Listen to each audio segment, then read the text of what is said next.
नमस्कार, करेन्ट न्यूजमा यहाँलाई हार्दिक स्वागत छ। म हुँ प्रकाश गिरी। करेन्ट न्यूजमा हामी कुनै पनि विषयवस्तु उठान मात्र गर्दैनौँ, यसको चिरफार अनि विश्लेषण पनि गर्ने गर्दछौँ। अन्ततः कोरोना भाइरसबाट अर्को एकजना मानिस पनि सङ्क्रमित भएको कुरा पत्ता लागेको छ। फ्रान्सबाट चैतको 4 गते नेपालमा आएको ती व्यक्ति 19 वर्षीय युवतीलाई कोरोना भाइरस कोभिड-19 को संक्रमण भएको कुरा शुक्रराज ट्रपिकल हस्पिटलले पत्ता लगाएको छ र अब उनलाई उपचार गर्न थालिएको छ।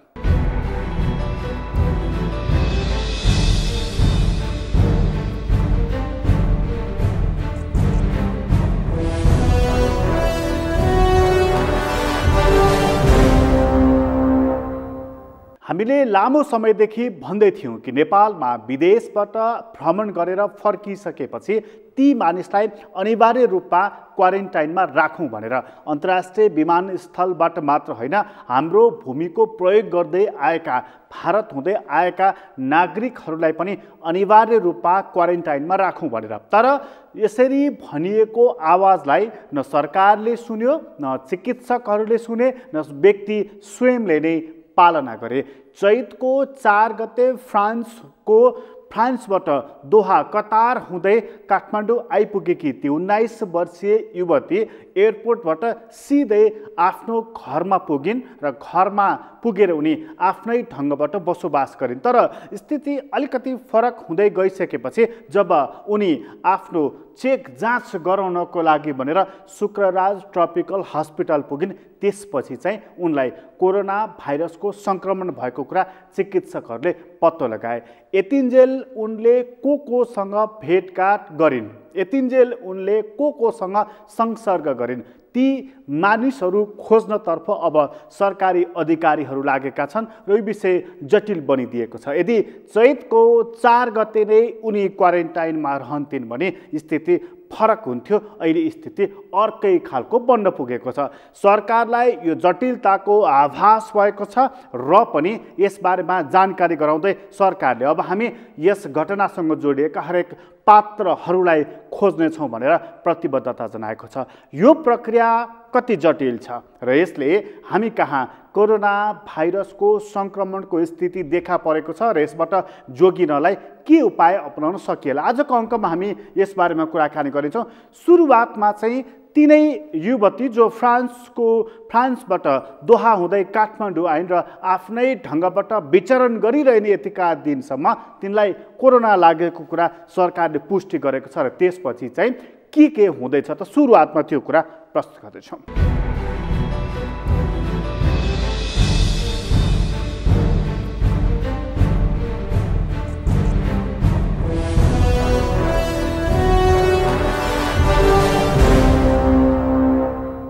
उहाँ होम क्वारेन्टाइनमै हुनुहुन्थ्यो र त्यो होम क्वारेन्टाइनबाट यो रिपोर्ट पोजिटिभ आएपछि हामीले अस्पताल पुर्याएका छौँ।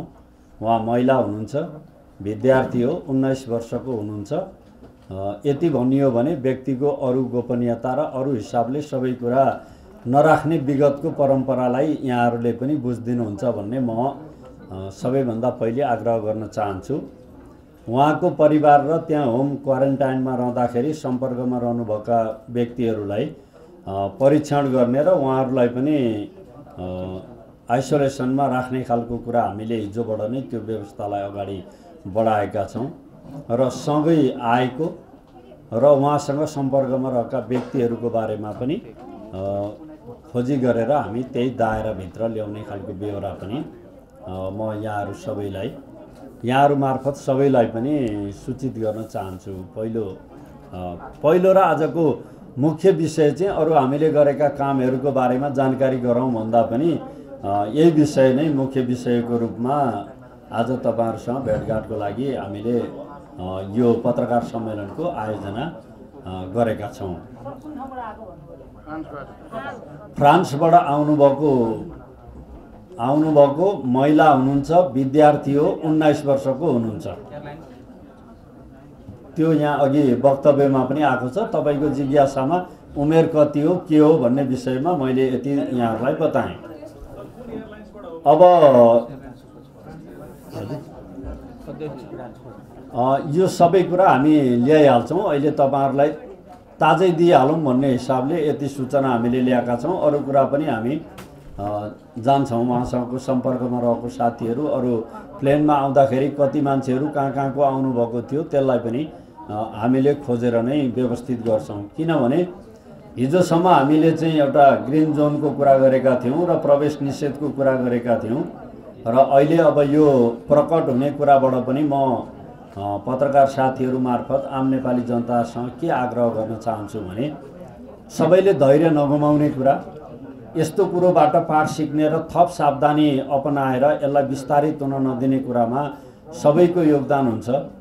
स्वास्थ्य मन्त्रालय र हाम्रो तर्फबाट अहिले जुन मिडियाको साथीहरूदेखि राज्यका सबै संयन्त्रहरूले अलग रहेर यो कोरोना भाइरसलाई परास्त गर्नका लागि जुन खालको एउटा अभियान चलेको छ त्यसलाई अझ सावधानीपूर्वक हामीले पालना गऱ्यौँ भनेदेखि विगतमा पनि एउटा पोजिटिभ देखिएको थियो, 10 दिनपछि त्यो नेगेटिभमा परिणत भयो।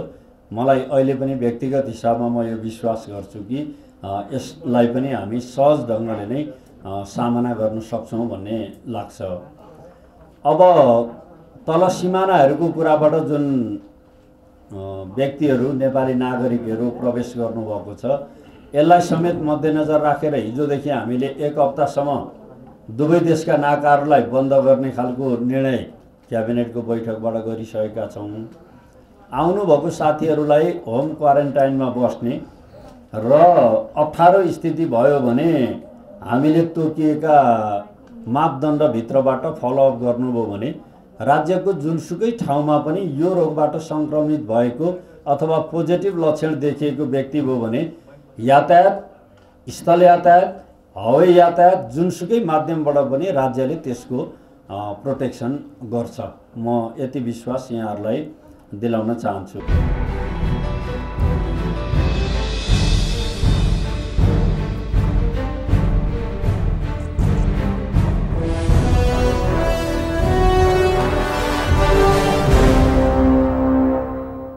उन्नाइस वर्षीय युवतीलाई कोरोना भाइरस लागेको त प्रमाणित भएको छ। अब उनलाई आइसोलेसनमा राखिनेछ, त्यसपछि उनको उपचारको प्रक्रियाहरू अघि बढ्नेछ।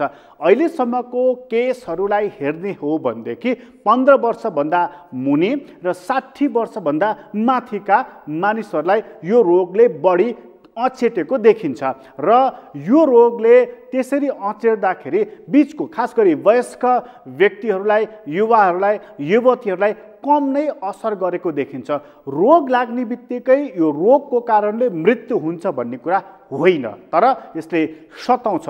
सबभन्दा डरलाग्दो कुरा चाहिँ यसबाट सङ्क्रमण अरूमा फैलन्छ, यो डरलाग्दो कुरा हो। त्यसैले संवेदनशील हुनुपर्नेछ र अति गम्भीर पनि हुनु परेको छ। सरकारले अब ती 19 वर्षीय युवतीले कोसँग भेटघाट गरिन् या उनको घरको अवस्था कस्तो थियो भनेर परिवारको व्यक्तिहरूको पनि चेक जाँच गर्नुपर्ने बेला आएको छ। त्यसपछि बल्ल भन्न सकिनेछ कि स्थिति कस्तो छ भनेर।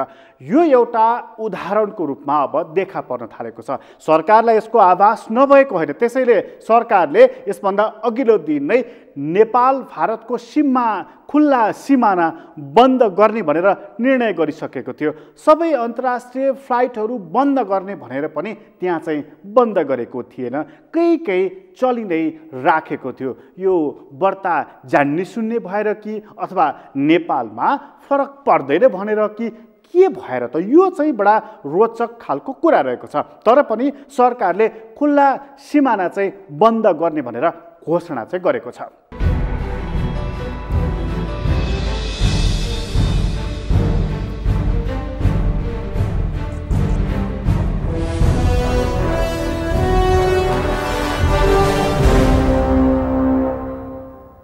सीमा नाकाबाट कोही सङ्क्रमित व्यक्तिहरू फेला परेमा उनीहरूलाई उपचार केन्द्रमा पुर्याउनको लागि पेसेन्ट रिसिभिङ टिम बनाउने, त्यसको लागि चाहिँ स्वास्थ्य मन्त्रालय, रक्षा मन्त्रालय र गृह मन्त्रालयले सहकार्य गर्ने।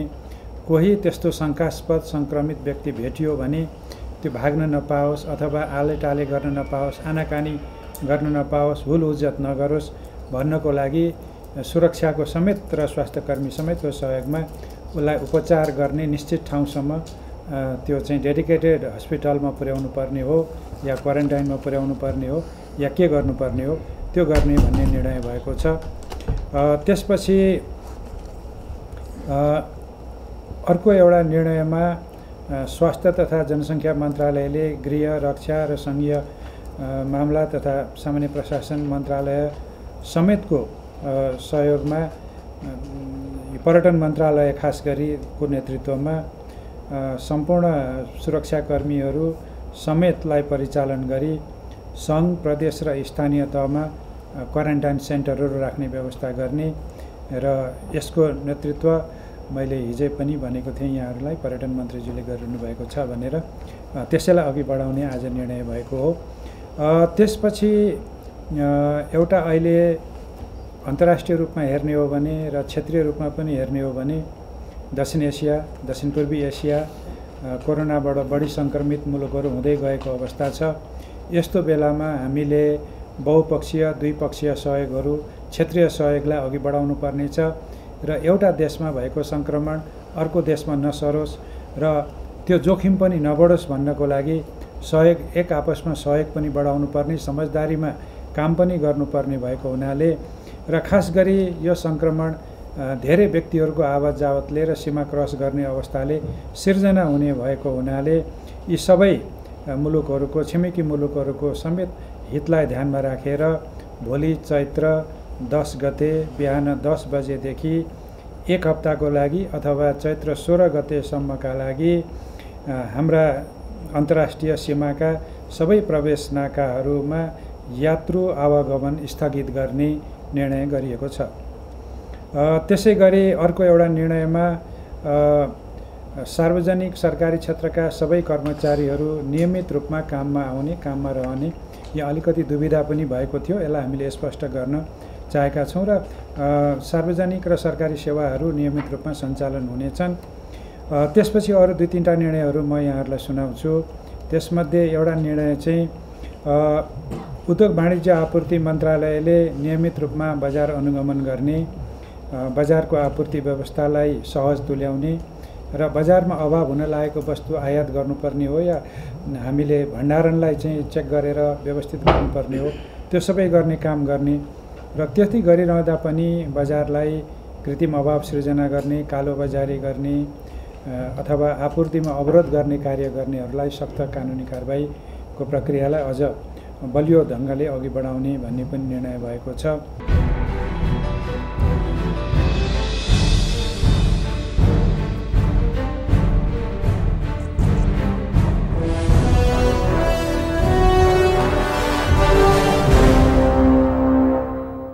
सरकारले खुल्ला सिमाना त धेरै पछि बन्द गरेको छ, तर खुल्ला सिमाना बन्द गर्नुभन्दा अगाडि हजारौं मानिसहरू त्यो खुल्ला सिमाना हुँदै भारतबाट नेपालतर्फ आए र उनीहरू आएर नेपालको 77 जिल्लामा फैलिएका छन्। अन्तर्राष्ट्रिय विमानस्थल मार्फत पनि र खुल्ला सिमाना मार्फत पनि। ठ्याक्कै इटालीमा यस्तै भएको थियो। स्थिति त्यहाँ नाजुक भएको छ। हामी कहाँ जम्मा अर्को एउटा केस मात्रै फेला परेको हो, अर्को केस देखा परेको छैन, तर हामी कहाँ पर्याप्त मात्रामा परीक्षण नै गरिएको छैन। परीक्षण नगरिएको हुनाले कसलाई कोरोना भाइरसको सङ्क्रमण छ र कसलाई छैन भन्ने कुराको बारेमा हामी भन्न सक्ने अवस्थामा रहेका छैनौँ। परीक्षण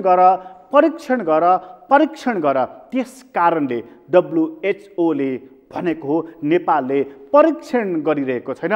अब चाहिँ बल्ल तातो लागेको छ। तर आत्ति हाल्नुपर्ने अवस्था चाहिँ किन पनि रहेको छैन भने इरानमै पनि 103 वर्षको मानिसलाई कोरोना भाइरसको सङ्क्रमण भएर पनि उनी स्वस्थ भएर फर्किए। यस्ता कुराहरूलाई पनि हामी उदाहरणको रूपमा लिन सक्दछौँ। तर यो सङ्क्रमण यसरी फैलिएर जान्छ, एकजनाबाट सङ्क्रमण तत्काल 2.5 जनासम्म पनि फैलिएर जान्छ। यसकारण यो रोग डरलाग्दो छ। यसकारण यस रोगसँग हामी सतर्क हुनुपर्नेछ। सतर्कताको लागि चाहिँ कस्ता उपायहरू अपनाइएका छन्? व्यक्ति स्वयंले सरकारले लकडाउन भन्दाखेरि पनि कति यो कुरालाई पालना गरेका छन् त त्यो कुरा लिएर हामी एकछिनपछि आउनेछौँ। अहिले एकछिन विश्राम लिँदैछौँ।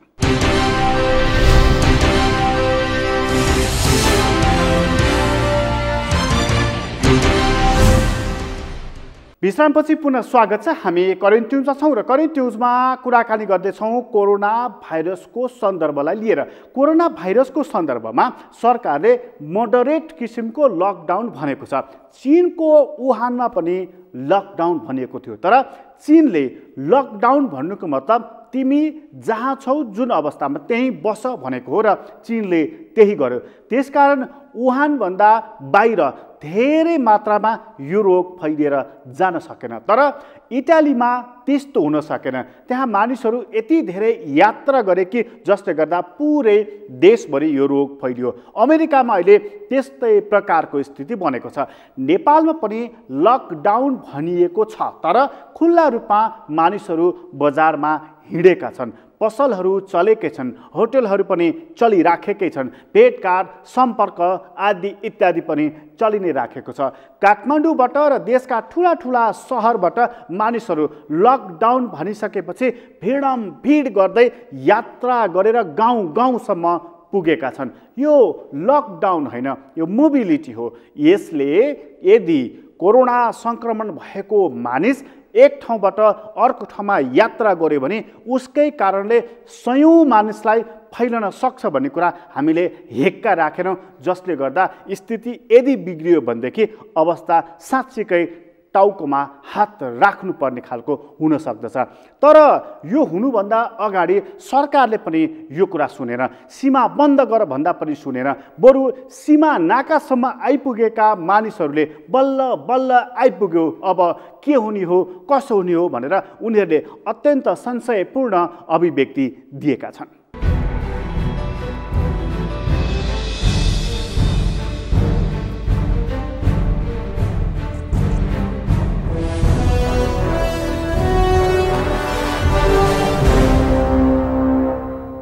अहिलेलाई एक हप्ताको लागि आकस्मिक बाहेकका सम्पूर्ण यात्रुहरूलाई रोक्ने गरी हामीले अहिले नाका बन्द गर्ने एउटा सीमा नाकालाई यसरी व्यवस्थित गर्ने निर्णय गरेका छौँ। एउटा समझदारी भएको छ। र यो अवस्थामा इमर्जेन्सी यात्रुहरूको लागि छुट्टै यो नाका यो बन्दको लागु हुन्न र पब्लिक गुड्सहरू निर्बाध रूपमा आउन जान पाउँछन्। तर यात्रुहरूको लागि भने अहिलेलाई एक हप्तासम्मको लागि यो नाका नेपाल भारतको सीमा नाका, यो रूपैयाँको सीमा नाका बन्द रहनेछ।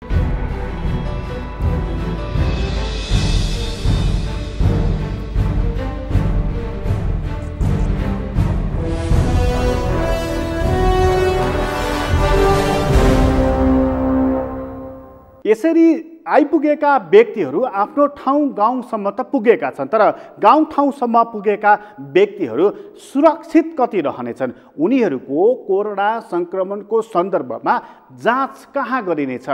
केवल त्यस्ता किटहरू कुन कुन ठाउँमा रहेका छन्? यो निकै महत्त्वपूर्ण कुरा रहेको छ। त्यसैले चेक जाँच गर्नको लागि पनि पर्याप्त ठाउँहरू विकास गरिनुपर्दछ।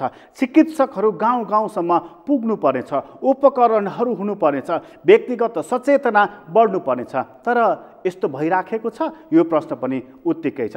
त्यसैले हामीले यो खण्डमा चाहिँ व्यक्ति स्वयंले जागरुक भएर गर्नुपर्ने चाहिँ के हो? हात धुनु पर्ने मात्र हो कि मुखमा मास्क लगाउनु पर्ने मात्र हो कि अथवा अन्य उपायहरू पनि अपनाउनु पर्छ? त्यो कुरा पनि हामी यहाँ प्रस्तुत गर्दैछौँ।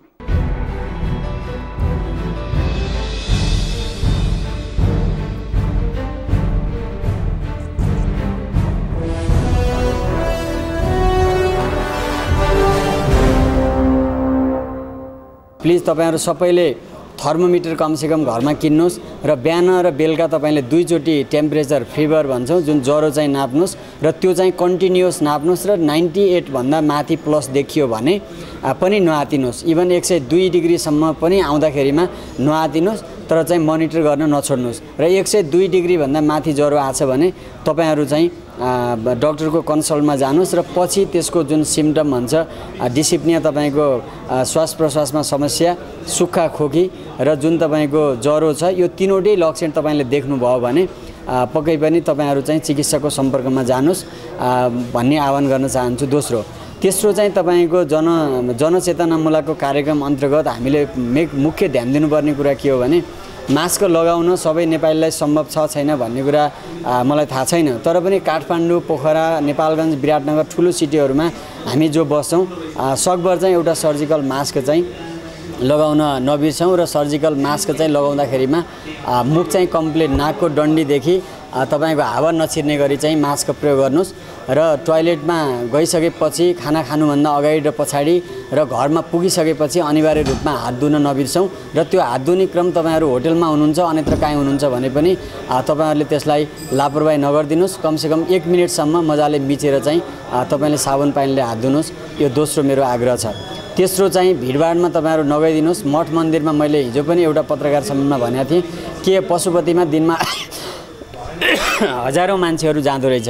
अब हजारौं मान्छेहरू जाने भएको कारणले चाहिँ तपाईहरुलाई थाहा छ हामी पशुपतिमा जुत्ताहरू तपाईको जुत्ता चप्पल नलगाइकन जान्छौँ भने पशुपति मन्दिरमा पुगेर त्यही जुत्ता फेरि लिएर आउँदाखेरिमा त्यो बीचमा कति मान्छेले तपाईको भैमा चाहिँ थुकिया छ, कतिपय मान्छेको त्यो खगार छ र कति मान्छे त्यो तपाईको चाहिँ त्यो उसको खुट्टामा त्यो चाहिँ फोहोर आछ र त्यही चाहिँ हामीले फेरि जुत्ता लगाउँदाखेरिमा हाम्रो हात मार्फत चाहिँ सजिलै हाम्रो प्रत्येक दिन हात चाहिँ तपाईको आँखामा, मुखमा, कानमा पर्ने भएको कारणले चाहिँ संक्रमण हुन सक्छौं र नेपाल सरकारले चाहिँ समयमै मठ मन्दिर, मस्जिद, क्याम्पस, कलेज र स्कुलहरूलाई चाहिँ सकिन्छ 1 महिना, सकिँदैन मिनिमम 3 महिना बन्द गर्यो भने यो चाहिँ थप संक्रमणको जोखिमबाट बच्न सकिन्छ भन्ने म अनुरोध गर्न चाहन्छु। यो तेस्रो। चौथो चाहिँ तपाई हामी सबैलाई थाहा छ हामी चाहिँ संक्रमित बिरामीबाट टाढा, संक्रमित बिरामी हो होइन भनेर डराउनु पर्दैन। रुगाखोकी र यो कोरोना भाइरस चाहिँ डेफिनेटली फरक छ। रुगाखोकीको भाइरसमा सामान्य तपाईको 101 डिग्रीसम्म ज्वरो आउँछ र तपाईको 98 देखि 101 डिग्री हुँदै 3 देखि 5 दिनमा तपाईको ज्वरो चाहिँ न्यूनीकरण हुँदै जान्छ र अन्तिममा त्यसलाई कुनै संक्रमण देखिँदैन भने यो चाहिँ एकैचोटी 102 डिग्रीबाट तपाईको ज्वरो फिभर इन्क्रिज हुन्छ र यो फिभर चाहिँ 104 डिग्री हुँदै मान्छे चाहिँ 106, 107 हुँदै पनि डेथ हुने भएको कारणले चाहिँ पहिलो तपाईको यसको मेजर सिम्पटम भनेको चाहिँ ज्वरो हो। जो ज्वरो चाहिँ 5 दिन भन्दा पनि तपाईको घटेन भने चिकित्सकको सम्पर्कमा जानुस् र जाँदाखेरिमा कृपया घरबाट चाहिँ कमसेकम नेपाल सरकारले कतिवटा नम्बर प्रोभाइड गरेको छ, चाइना जस्तो छ छैन मलाई त थाहा छैन, तर पनि नेपाल सरकारले ध्यान दिनुपर्ने कुरा के हो भने प्रत्येक कम्युनिटीमा तपाईको हटलाइनहरू प्रोभाइड गरोस् र सहजै नेपालीले फोन गरेको अवस्थामा चाहिँ त्यहाँ 10 देखि 15 मिनेटमा एम्बुलेन्स आउन सकोस् र संक्रमित बिरामीलाई अरू संक्रमणबाट फैलिन नदिनको लागि पनि तपाईको चाहिँ आइसोलेसनमा चाहिँ राख्न जरुरी छ।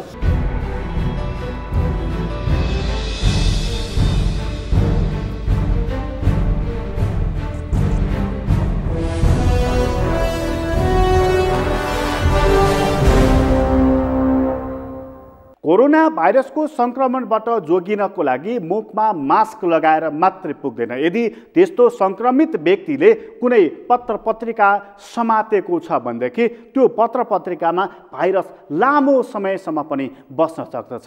चिकित्सकहरूकै कुरालाई ख्याल गर्ने हो भने करिब 72 घण्टासम्म पनि त्यो भाइरस बस्न सक्दछ। केवल मैले संक्रमित व्यक्तिलाई छोएको छैन भनेर मात्रै म सुरक्षित हुन्न। यदि तपाईको घरमा दुधको प्याकेट आउँदछ भनेदेखि त्यसमा पनि संक्रमण भएको हुन सक्दछ। तपाईँ लिफ्टको प्रयोग गर्न सक्नुहुन्छ, त्यहाँ पनि संक्रमण भएको हुन सक्दछ। एउटै व्यक्तिले प्रयोग गरेको ढोकामा पुनः अर्को व्यक्तिले पनि प्रयोग गर्दा त्यो ह्यान्डल समात्दा पनि संक्रमण भएको हुन सक्दछ। त्यसैले हातमा पन्जा लगाउनु पनि उत्तिकै जरुरी रहेको छ। त्यसैले केवल सास फेर्दाखेरि भिडभाडमा जाँदाखेरि मात्र होइन, अन्य विधिबाट पनि यो भाइरस सर्न सक्दछ। सबैभन्दा महत्त्वपूर्ण कुरा चाहिँ यो भाइरस त्यति बेला सर्दछ जब संक्रमित व्यक्तिले लामो यात्राहरू गरिराख्दछन्। त्यसैले यात्रा होइन, यो बखत हामी चुपचाप बसौँ, शान्त भएर बसौँ, सौम्य भएर बसौँ, तनाव नलिउँ। यसले मात्रै हाम्रो संक्रमणलाई कम गर्न सक्दछ। करेन्ट न्युज अहिलेलाई यति नै। करेन्ट न्युजबाट म प्रकाश गिरीलाई बिदा दिनुहोस्। सगरमाथा टेलिभिजन हेर्दै गर्नुहोला। नमस्कार।